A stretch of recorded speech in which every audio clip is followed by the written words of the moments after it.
은혜 받으신 하나님 말씀은 마태복음 14장 22절로 33절까지입니다.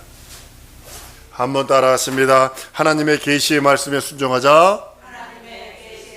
한 번 더. 하나님의 계시의 말씀에 순종하자.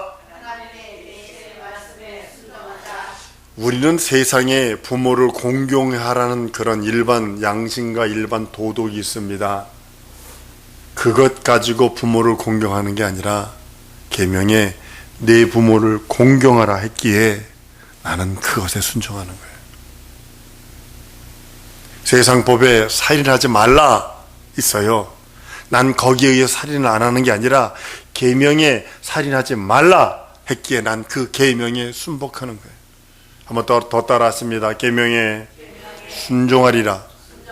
이것이 성도들이 해야 할 일입니다. 많은 사람들이 계명을 저버리고 자기 양심적으로 살아가기에 교회 와서도 세상 법 그대로 가지고 들어와서 하나님의 계명 무시해버리고 자기 윤리도덕적인 자로 모든 것을 대고 있어요. 성경은 도둑질하면 안 됩니다. 도둑질하지 말라 됐기에 우리는 도둑질 안 하는 것뿐이지 세상 법에도 도둑질 하지 말라는 일반 법이 있어요. 그것 가지고 우리가 살아가는 거 아닙니다. 성도는 무엇에 의해 컨트롤 당하느냐 하면 하늘의 계명에 의해서 컨트롤 당하는 자가 성도예요. 하늘의 계명에 의하여 순종하고 순복하는 자가 천국 가는 자예요. 다른 사람이 천국 가는 것이 아니라 하늘에 의하여 그 영향력을 받고 있는 사람, 하늘의 영향력을 받고 있는 사람이 천국 가는 사람이에요. 그게 성도라는 거예요. 내가 하늘을 움직이려고 하는 것이 아니라 하늘에서 계시하신 그 계시와 그 언약 따라 내가 순종하고 그 언약 따라 내가 복종하고 그 언약 따라 살아가는 것을 성도다 이렇게 표현하는 겁니다. 상성도 여러분, 계명 따라 순종하는 여러분들 줄로 믿습니다. 세상법 따라 순종하며 세상법 따라 살아가는 것이 아니라 계명 따라 순종하는 것입니다. 똑같은 행동이에요. 살인하지 않습니다. 똑같은 행동처럼 보입니다. 그러나 하나는 양심의 법, 세상 법을 따른 것이요, 하나는 신앙의 법을 따른 것이기에 하나님 보시기엔 전혀 다른 사람으로 취급한다는 사실을 아셔야 합니다. 우리 마음속에 언제든지 하나님의 마음, 너희는 이 마음 품으라 그리스도 예수의 마음이니 한 것처럼 그 하나님의 마음, 그 마음, 하나님의 속사정을 온전히 아는 자가 성도요, 온전히 아는 자가 장성한 자라고 성경은 말씀하고 있는 겁니다. 내 마음속에서 주의 말씀이 역사하고 주의 말씀이 나를 지배하고 주의 말씀이 나를 컨트롤하고 주의 말씀이 나를 움직일 적에 그 사람이 성도다 이렇게 하나님은 인정하시는 겁니다. 내가 자원하는 심령이 아니라 하나님의 계명에 의해서, 하나님의 계시의 말씀에 의해서 순종하는 것이, 순종하는 심령이 하나님께 인정받는 그 심령입니다. 오늘 본문 말씀이에요. 베드로가 물 위로 걸어오라, 당신이 많이 주시어도 나로 물 위로 걸어오게 하소서. 이건 불가능합니다. 한국에서도 어떤 정신 나간 분이 40일 금식하고 보호식 끝나고 기도는 딱 내려오는데 강의 있는데 막 0.0001%도 의심이 안 되더래. 물 위로 걸 것 같아. 가다가 빠져가지고 죽을 뻔했대요. 그래가지고 코가 석자가 빠져서 기도는 올라가지고 막 회개하고 막 그랬대. 근데 원장님, 너 왜 원래 금식하고도 다시 왔냐? 그래. 금식 끝나고 하더니 다시 왔냐? 그래. 나는요, 내 마음에요, 물 위로 가는데요, 나는 0.0001%도 없이 물 위로 걸을 수 있을 것 같더래요. 그래, 갔다 빠져가지고 죽을 뻔했어요. 그랬더니 되지지 않은 게 다행이다. 기도원 원장이 그랬다는 거예요. 우리나라만 그랬다 알았더니 아프리카에서도 그렇게 하다 빠져 뒤진 목사님이 계셔. 실제로 빠져 죽은 목사가 있어. 베드로는 주의 명령을 받았어. 오라. 근데 그 목사들은 안 받았잖아. 걷는 거 아니야. 뛰어내리는 거 아니야. 우리 예수님 뛰어내리지 않았어. 높은 곳에서 왜 뛰어내려? 오늘 당신이 주시거든 주님을 향하여 주시던 나를 오라 명하소서. 주님은 베드로에게 오라. 세계 최초로 물 위로 걸은 사람은 베드로뿐이 없습니다. 물론 나중에 의심해서 빠졌지만 몇 발짝 갔는지는 모르지만 하여튼 물 위로 걸은 것 베드로뿐이 없습니다. 주님의 명령을 듣고 갖는 거예요. 그게 계명이에요. 내 자유의지가 아니잖아요. 여러분 물 위로 걷는 것 여러분 자유의지로 걸었다가는 다 빠집니다. 그래서 주님의 명령에 걷는 겁니다. 하나님의 나라의 진리, 하나님의 나라의 그 생명, 하나님 나라의 그 언약 따라 그것을 의지했을 적에 그 명령 따라 순종했을 적에 물 위를 땅처럼 걷게 되는 역사를 경험하는 겁니다. 스스로 내 자유로 했다는 물에 빠져 죽습니다. 풍랑이 있는 그 갈릴리 바다, 낮은 데는 뭐 되게 낮지만 깊은 데는 몇백 미터 되거든요. 갈릴리가.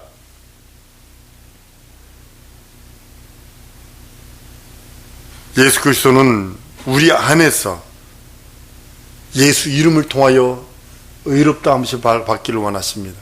하나님의 이름에 대해서 이제 그 주일 오후에 하는데요. 46시간을 마치고 나서는 성막을 하려고 60시간을 지금 거의 다 준비를 해놨습니다. 아주 그걸 바라보면 볼수록 너무나 감격하고 너무나 그 힘이 넘치는 것을 경험을 합니다. 그리스도 예수 안에서 나를 성전 삼으셨다? 이건 어마어마한 일입니다. 나중에 그걸 풀어내려고 합니다. 하나님께 나아가는 신앙을 갖는 것도 그리스도 예수 안에서 의롭다함을 받고 나가는 것이요, 하나님으로부터 자유해방 탕감을 받은 것도 그리스도 예수 안에 있기에 그대로 자유해방 탕감을 누리며 나가는 겁니다. 예수를 초월해서는 여러분과 나의 신앙은 아무것도 아닙니다. 종교인입니다. 여러분들과 내가 교회 나왔다 왔다 갔다 하는 것이 예수 없다면 그냥 시간 낭비하는 것이요, 사람 얼굴 보러 오는 것이요, 그런 것뿐이 안 됩니다. 정성적인 신앙인은 예수 안에서 회개를 통과한 자들이요, 예수 안에서 하나님의 얼굴 뵙기를 원하는 자들이요, 예수 이름을 모시고 성전된 그가 하나님 앞에 예배하며 항상 기뻐하며 쉬지 말고 기도하며 범사에 감사하여 물두멍으로 손발을 닦아내고 오직 하나님께 영원롭게 그 이름을 존중하며 그 말씀에 순종하고 순복하는 자라고 성경은 말씀을 합니다. 그래서 우리는 예수의 말씀 따라, 그 언약 따라, 예수의 그 생명 따라 절대로 초월하면 안 됩니다. 그 안에서 자유해방 탕감을 누리고, 그 안에서 자녀되는 권세를 누리고, 예수 안에서, 말씀 안에서, 언약 안에서, 계명 안에서, 계시 안에서 우리는 모든 것을 누릴 수 있습니다. 그래서 하늘에서 계시가 있는 자에게, 하나님의 말씀이 있는 자에게, 언약이 있는 자에게 하늘에서 통치하는 통치의 능력이 있는 거예요. 외국을 나가서 오래 있다 보면 그것을 알아요. 내가 지금 어디에, 미국이라는 곳에 살고 있지만 나는 한국인이기 때문에 한국에 대한 통치에 그걸 받고 있는 거예요. 내 여권이 말소가 되면 어떻게 돼요? 대사관을 쫓아가서 돈을 주면 대사관에서 사진 찍어서 주면 다시 해서 주는 거예요. 동일한 겁니다. 하나님께서 우리들에게 그 언약 안에서 우리에게 말씀하시는 겁니다. 여러분, 전도가 뭐라고 생각을 하십니까? 전도는 회개를 촉구하는 겁니다. 하나님 없이 산 거 회개해라. 네 영의 기능 죽은 거 회개해라. 하나님의 말씀에 불순종하고 불신앙하고 불의한 거 회개하라. 윤리도덕적인 건 나중 문제고, 그건 나중 문제고, 하나님 없이 살면 영의 기능이 죽어버리게 돼 있고, 영의 기능이 죽어버리면 불순종, 불신앙, 불의하게 돼. 그리고 그 뒤로 자범적으로 더러운 그 마귀와 귀신의 그 더러운 것들은 자동적으로 따라 붙게 돼 있어. 이걸 회개하라니까, 5개. 죄사함 받게 되고, 죄사함 받은 자가 참 복음을 얻은 자요, 죄사함 받은 자가 자유해방 탕감을 누리게 되는 자요, 예수의 보혈을 의지하여 물두멍을 통과한 자들이에요. 구약시대는 죄값이란 말과 피값이란 말을 하나로 사용했어요. 죄값을 치르기 위해서는 피를 흘려야 된다는 뜻이에요. 그러니까 죄값, 피값 동일한 소리로 씁니다. 가인이 죄가 문 앞에 엎드러지라 하는 그 말씀을 피가 문 앞에 엎드러지는 것과 같다라고 해석해서 동일한 겁니다. 그만큼 죄에는 반드시 피가 따라야 돼요. 죄를 지면 피 흘려야 돼요. 누군가가 피 흘려야 돼요. 그러니까 구약 성경이 철두철미하게 죄의 그런 피값, 죄의 그런 피값을 아예 그렇게 전부 다 그 사람들은 히브리적인 개념으로 생각하고 있어요. 우리는 지금 헬라적인 개념으로 살고 있어요. 모두 그 헬라적인 개념으로 살고 있어요.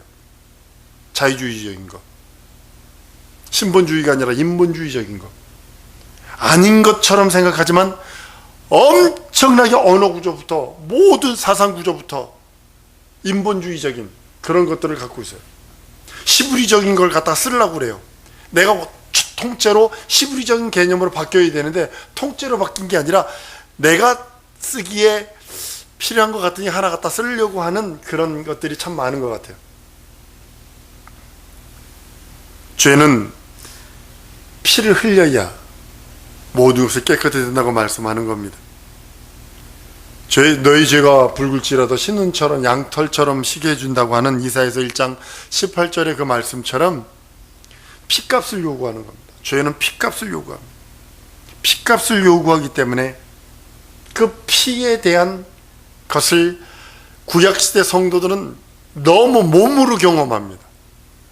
그러니까 지금 이스라엘 사람들이요, 지금 하나님께서 복음만 딱 조금만 더 이렇게 딱 열어놓으시면 이스라엘 사람들을 예수 믿는 건 그냥 금방입니다. 우리가 주님, 그럼 우리가 큐리오스라고 합니다. 근데 이 사도 바울이 큐리오스라고 하는 그 원어의 그 주라고 하는 단어를 70인역에 가면 뭐라고 되어 있냐면 아도나이로 되어 있습니다. 아도나이가 된 것이 뭐냐면 히브리어로 아도나이입니다. 아도나이가 무엇에서 된 파생으로 됐냐면 바벨론 포로 70년 동안에 그들이 네 글자로 하자, 7글자, 12글자, 14글자로 하자, 아니야 뭐 48글자로 하자, 뭐 하다가 묵음으로 하다가 이름을 바꾸자, 안 되겠다. 그걸 아도나이로 바꿨어요.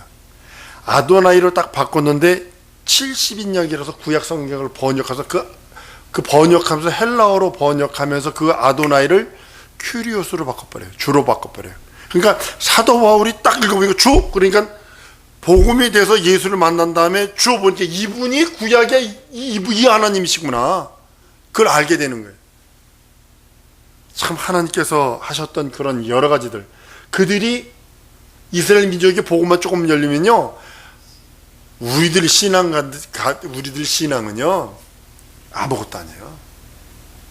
지금 완악하게 있는데 그들은 율법이 능통한 자들입니다. 계명이 능통한 자들이에요. 주님이 지금 그 일들을 하고 있는 것 같아요. 처처에서 기근, 지진, 이상 기후 들어오죠. 이게 때가 거의 가까운 거고요. 내년 말쯤 되면 전 세계 3,000명 이상 되는 부족 언어로 신약 성경 쪽복음들이 다 번역이 됩니다. 증인들이 한 곳에는 다녀야 한 곳은 다니기 전에 이렇게 말하고 있어요. 라디오 방송 전파로는요 다 들어갔습니다. 다 들어갔습니다. 여러분들이 지금 기도 극동 방송이요 미국서도 들립니다. 라디오로. 이게 라디오나 이 매스미디어로 다 들어가 버렸습니다. 주님 언제 불시불식에 순간에 오십니다. 이때 우리가 죄를 들고 있으면 죄값은 내가 물어야 되잖아요. 그러니까 예수 보혈을 의지해서 회개하라는 겁니다. 죄는 사망이라고 하는 말과 동일시했습니다. 사망에서 벗어나려면 반드시 누군가가 피를 흘려야 합니다. 주일날 설교를 했잖아요. 하나님의 공의가 얼마나 무섭냐면 하나님의 아들이라도 죄를 뒤집었으면 죽어야 하는 것이 그게 공의라고 그랬잖아요. 하나님이 죽음을 맛봐요. 죄 때문에. 이게 하나님의 공의예요. 얼마나 죄가 무서운지 여러분 아셔야 합니다. 그래서 털어버리세요. 즉시 생각나는 죄들 즉시 예수 이름으로 예수 피로 털어버리셔야 합니다. 피를 흘려야 사해지는 것이 죄라면 예수께서 우리의 죄를 미리 다 뒤집어 쓰시고 우리가 손발만 닦는 것만 남았다 하셔서 우리는 죄값을 치러주신 이가 있는데 그분이 예수시요, 피 흘려 죽음을 맛보아야 하는 그것을 예수님이 대신 지셨기에 우리는 예수 안에서만 자유해방탕감을 누리고 예수 바깥에 나가는 순간에 원수마귀가 언제 채갔는지도 모르고 채가서 자기 영혼을 구렁텅이라 밀어넣는 것을 보게 됩니다. 죄값은 사망이고 죄로 말미암아 형벌과 저주와 사망이 들어오고 죄를 피할 수 있는 육체는 없습니다. 다만 피할 수 있는 유일한 길, 도피성인 예수에게 달려가는 길 외에는 없고 예수에게 피하여 예수의 보혈 속에서 자기가 발견되지 않는 한 그 성을 떠나지 않고, 도피성이 얼마나 이스라엘 민족들이 해놨냐면 사방 에루살렘 근동으로 하루길로 해서 6개를 해놨어요. 부지불식 중에 사람을 죽인 자, 왜냐면 나무를 도끼를 패다가 도끼자루가 빠져가지고 사람이 맞아서 죽었다. 아, 2층 루에서 막 일을 하고 있었는데 뒷구름치다가 돌멩이를 떨켜서 사람이 맞아 죽었다. 그러면 이건 일부러 죽인 거 아니잖아요. 일부러 죽인 게 아니기 때문에, 그러나 율법은 죽인 자는 어쨌든 동일하게 죽여야 되니까. 그러니까 어떻게 하면 도망가야 돼요. 어디 그 도피성으로 들어가면서 성문에 들어가서 얘기하는 게, 내가 여차해서 사람을 죽였노라. 그러면 대제사장이 죽을 때까지 그 성을 나오면 죽어요. 죽일 수 있어요. 그 성 안에서만 자유하는 거예요. 동일하게 우리가 대제사장이신 영원한 예수 그리스도 안에만 있을 때 우리가 사는 거예요. 예수 그리스도 바깥에 나면 죽는 거예요. 그거에 대한 예표를 해놓으신 거거든요. 우리가 그리스도 예수 안에 있을 때, 그래서 예수 안에서 자유해방탕함을 누리는 겁니다. 죄는 철저하게 죽음을 요구합니다. 죄는 철저하게 사망을 요구합니다. 죄는 철저하게 형벌을 요구합니다. 근데 대제사장이 예수 그리스도 안에 들어와 있는 그 도피성 안에 들어와 있는 인생은 대제사장이 죽을 때까지 그 안에 있어야 살아요. 구약성경엔 대제사장이 죽고 다른 사람으로 바뀌면 이 사람이 자기 본향으로 돌아갈 수 있다, 이렇게 되어 있어요. 그러니까 그것이 뭐냐면, 대제사장이 죽을 때까지 이 둘이 뭐냐면, 대제사장이 살아있는 동안 우리는 그리스도 안에서만 살 수 있다는 뜻이에요. 사랑성도 여러분, 왜냐하면 죄값은 사망이요, 죄값은 형벌이요, 죄값은 영원한 지옥이기 때문에 주님이 그렇게 구약 성경부터 그렇게 은혜를 미리 말씀해 놓으신 모습을 봅니다. 사망에 이르는 죄와 사망에 이르지 않는 죄가 있다고 그럽니다. 이제 부지 중에 사람을 죽였어요. 그 사람이 와가지고, 내가 있잖아, 도끼를 나무 패다가 해서 사람 죽었다. 이 사람은 부지 중에 죽인 거고, 숨었다가 쇠몽둥이를 때려 죽였어. 그래 때려 죽이고 도망 나오잖아요. 도망 나와서 거기서 내가 사람을 죽였다 그러잖아요. 그러면 장로들이 모여가지고 뭘로 했는데 신문을 해요. 그리고 그 죽이려 칼 들고 쫓아오는 사람이 있을 거 아니에요. 살인자를 반드시 죽여야 되니까 쫓아와가지고, 이 사람이 부지 중에 한 게 아니라 쇠 몽둥이를 때려 죽였어. 그러면 즉시 내줘요. 그리고 그 쇠 몽둥이로 패 죽이게끔. 잘 들으셔야 합니다. 왜냐하면 성경이 뭐라고 되어 있냐면, 사망에 이르는 죄가 있고 사망에 이르지 않는 죄가 있다는 뜻이에요. 이게 주님이 이렇게 말씀하셔요. 사망에 이르는 죄가 있어요. 이게 뭐냐면 일부러 쇠몽둥이로 칼로 찔러 죽이는, 이거는 구약 성경에서도 그대로 죽이게 해버렸어요. 그러나 부지 중에 죽였어요. 부지 중에 오살했어요. 이거는 용서되는 죄예요. 이거는 누구 안에서? 대제사장 그 성 안에서는 그 사람이 자유할 수 있어요. 그러나 일부러 살인한 자, 고의로 살인한 자는 반드시 그 피값을 청구하는 자에게 내줘야 돼요. 동일하게 성경 뭐라고 있냐면, 사망에 이르는 죄에 대하여 구하라 하지 않았어요. 사망에 이르는 죄가 있고 용서받는 죄가 있다는 소리예요. 이걸 구약 성경에서 다 묻어놓은 거 여러분 아십니까? 한 번 더 따라했습니다. 성경은 다 짝이 있다. 구약 성경에 해놓으시고 분명히 신약 성경이 베드로요 어부거든요. 좀 약간 지식이 좀 딸려요.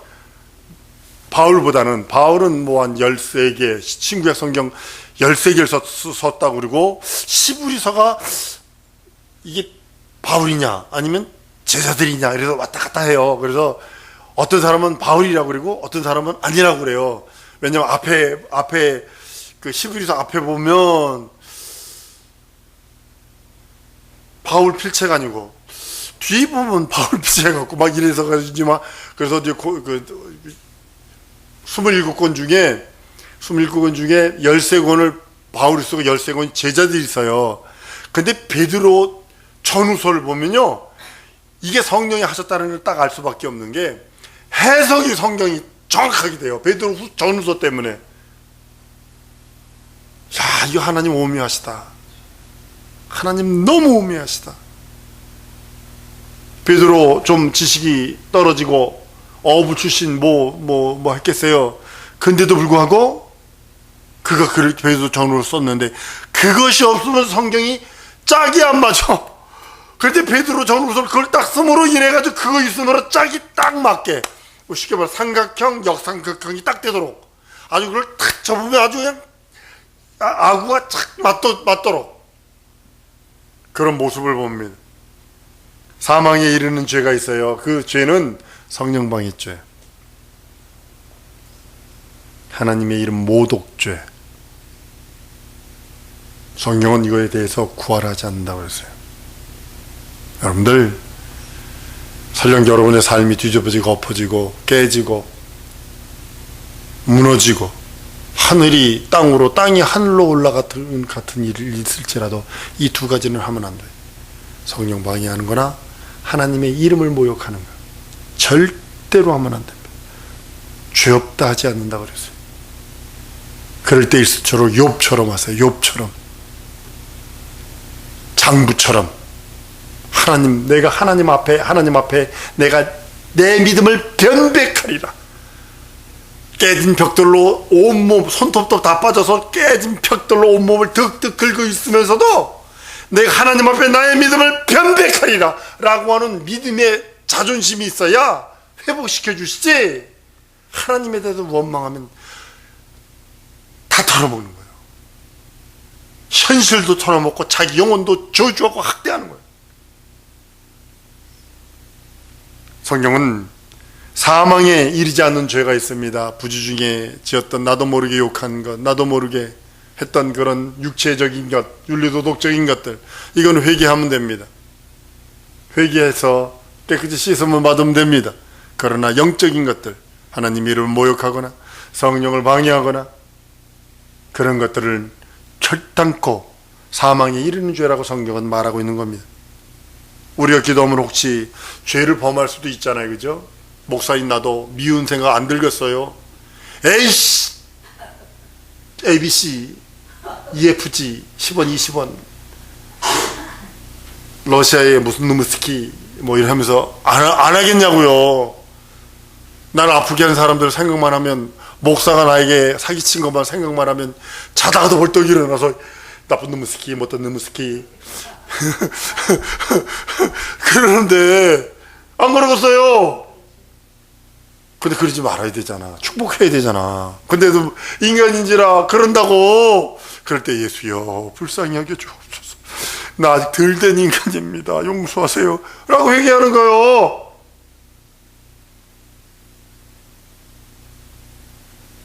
그것이 또 능력이고요.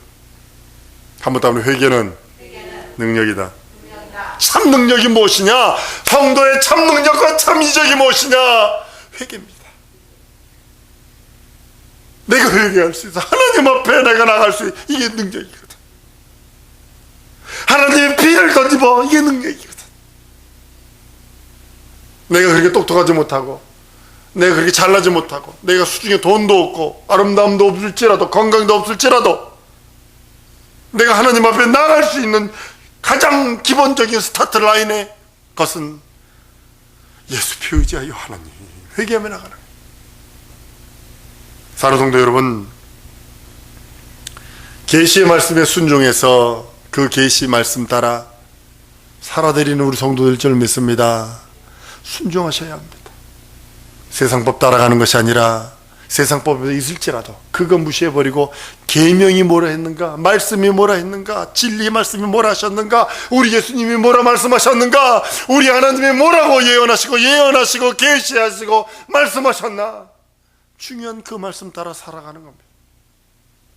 예수 안에 거하여 예수에 참자된 여러분들 저를 믿습니다.